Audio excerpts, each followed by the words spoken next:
નમસ્કાર દર્શક મિત્રો, તમે જોઈ રહ્યા છો લોક સામના ન્યૂઝ। તો જોઈએ આજના સમાચાર ભાવનગરથી અમારા રિપોર્ટર ગૌતમ બારૈયા સાથે।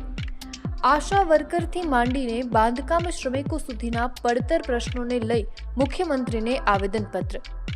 ભારતીય મજદૂર સંઘ ભાવનગર જિલ્લા દ્વારા આજે કલેક્ટર મારફતે મુખ્યમંત્રીને આવેદનપત્ર પાઠવી વિવિધ ક્ષેત્રના શ્રમિકોના પ્રશ્નો તાત્કાલિક ઉકેલવાની માંગ કરવામાં આવી। મુખ્ય માંગણીઓમાં આશા ફેસિલિટેટરોને કાયમી કરવા, લઘુત્તમ વેતન આપવા અને 5G સ્માર્ટફોન ઉપલબ્ધ કરવાની માંગ, આંગણવાડી વર્કર હેલ્પરને લઘુત્તમ વેતન સાથે દર વર્ષે 10% પગાર વધારો આપવાની રજૂઆત, બાંધકામ શ્રમિકોને લગ્ન સહાય, 60 વર્ષ બાદ ₹2000 માસિક પેન્શન અને ઓનલાઈન ઓફલાઈન રજીસ્ટ્રેશનની સુવિધા આપવાની માંગ, મધ્યાહન ભોજન યોજનાના કર્મચારીઓને શાળા પોષણ સહાયક જાહેર કરી ₹30,000 માસિક વેતન સહિત સામાજિક સુરક્ષા આપવાની માંગ, ફિક્સ પગાર કર્મચારીઓનો 5 વર્ષનો સમયગાળો ઘટાડીને 2 વર્ષ કરવાની રજૂઆત। સંઘ દ્વારા શ્રમિકોના વિવિધ પડતર પ્રશ્નોનું સત્વરે નિરાકરણ લાવવાની માંગ સાથે સરકાર સમક્ષ રજૂઆત કરવામાં આવી છે। મારું નામ ગિરીશ કુમાર લાલજીભાઈ પટેલ, ભારતીય મજદૂર સંઘના પ્રદેશ મહામંત્રી તરીકેની જવાબદારી। ભારતીય મજદૂર સંઘ હંમેશા રાષ્ટ્રવાદમાં માનવાના કારણે સતત સરકાર સાથે વાર્તાલાપમાં માને છે। કેન્દ્ર સરકાર અને રાજ્ય સરકાર સમક્ષ સંગઠિત અને અસંગઠિત ક્ષેત્રના ઘણા બધી માંગો એવી છે કે જેના બાબતે વારંવાર સરકારશ્રી સમક્ષ રજૂઆત કરી છે, પણ તેમ છતાં સરકાર તરફથી કોઈ સકારાત્મક પ્રત્યુત્તર ન મળતા છેલ્લે રાંચી ખાતે ભારતીય મજદૂર સંઘની અખિલ ભારતીય બેઠક મળી। એની અંદર એવો નિર્ણય થયો કે સમગ્ર ભારતની અંદર તમામ જિલ્લાઓમાં એક જ સમયે તમામ કલેક્ટર કચેરી ખાતે ધરણા, રેલી અને આવેદનપત્રનો કાર્યક્રમ નિશ્ચિત થયો છે।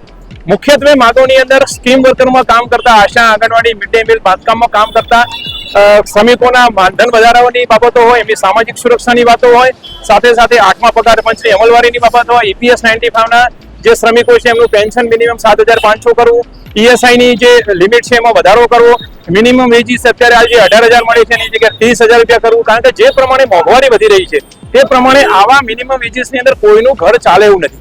અને ભારતીય મજદૂર સંઘનું સ્પષ્ટ માનવું છે કે આ દેશના આર્થિક વિકાસની અંદર શ્રમિકોનું મહત્વપૂર્ણ યોગદાન છે, ત્યારે શ્રમિકોની બાબતની અંદર સરકારે ચોક્કસ એ દિશાની અંદર પ્રયાસ કરવો જોઈએ અને એનું ઝડપી નિરાકરણ થાય એ દિશામાં પ્રયાસ કરવો। ચૌહાણ નિર્મળાબેન, આંગણવાડી કર્મચારી સંઘની અંદર ભાવનગર જિલ્લાના અધ્યક્ષ તરીકેની જવાબદારી નિભાવું છું।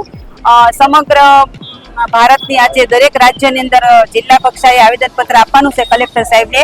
એમાં અમારી આંગણવાડીની મુખ્ય કેટલાય સમયથી પડતર માંગણીઓ છે। ખાસ કરી આંગણવાડી બહેનોને લઘુત્તમ વેતન આપવામાં આવે, આંગણવાડી બહેનોને દર વર્ષે 10% જેટલો પગાર વધારો કરવામાં આવે, સિનિયોરિટી મુજબ આંગણવાડી બહેનોને પ્રમોશન આપવું, તેમજ વર્કર અને હેલ્પરને ખાલી જગ્યા સત્વરે ભરવી, આંગણવાડીની કામગીરી સિવાય અન્ય કામગીરી બહેનો પાસેથી ના લેવી, કેન્દ્ર સરકારની ગાઈડલાઈન મુજબ નિવૃત્તિની ઉંમર 58 જગ્યાએ 65 વર્ષ કરવી, અને તે રીતે ઘણા બધા પ્રશ્નો મારા પડતર છે અને તે બાબતે અમે આજે આવેદનપત્ર આપવા માટે આવ્યા છે। અને આજે અમે સરકાર ખાલી મહિલા સશક્તિકરણની વાતો કરે છે, જ્યારે અમને તો એવું લાગે છે તે વાતો ફક્ત કાગળ ઉપર જ રહેશે અને અમારા માટે સતત ને સતત અમારું શોષણ થઈ રહ્યું છે। આંગણવાડી કાર્યકરની ઉપર અન્ય અમારા જે મુખ્ય કામ છે એ સિવાયની બીજી બધી બીએલઓની ને બધી વધારાની કામગીરી અમને દિવસે ને દિવસે અમારી પર સરકાર બોજ નાખતી જ જાય છે અને અમારો પગાર અત્યારે ફક્ત ને ફક્ત 10,000 રૂપિયા છે, જે ખરેખર રીતે ખૂબ જ ઓછો પગાર છે। અત્યારે અમે અહીંયા 350 બહેનો એકઠા થયા છે, વધારે બહેનો છે 400 ની આજુબાજુ બહેનો હેઠળ અમે આવેદનપત્ર આપવા માટે આવ્યા છીએ। ફરી મળીશું એક નવા સમાચાર સાથે, ત્યાં સુધી જોતા રહો લોક સામના ન્યૂઝ।